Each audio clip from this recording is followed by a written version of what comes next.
નમસ્કાર, પોઝિટિવ મોરબીમાં આપનું સ્વાગત છે। ભગવાન રામલલ્લા ભવ્ય રીતે અયોધ્યામાં આજે વિરાજિત થયા છે, ત્યારે મોરબીમાં પણ જશ્નનો અનોખો માહોલ છે।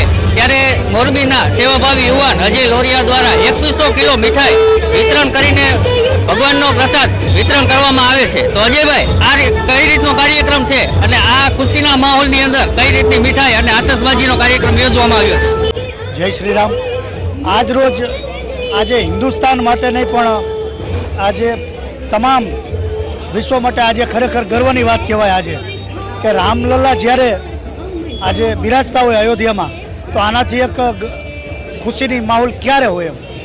તો જ્યારે ઐતિહાસિક ચુકાદો આવ્યો કોર્ટનો, ત્યારે પણ અમારું ટ્રસ્ટ અને પાટીદાર નવરાત્રિ તરફથી ગામડે ગામડે દેવડા અને મીઠાઈનું વિતરણ હતું। ત્યારે આજે પણ મોરબી જિલ્લાની તમામ જનતા માટે 2100 કિલો મીઠાઈ, જે 130થી વધુ અલગ અલગ મીઠાઈ અને આતશબાજી 1.5 થી 2 કલાકની આતશબાજી હમણાં 6:30 વાગે થવા જઈ રહી છે।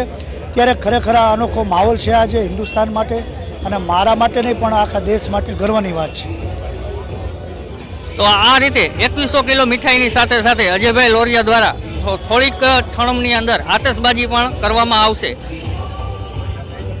અહીં જોઈ શકાય છે કે મીઠાઈનું વિતરણ અવિરતપણે ચાલુ છે।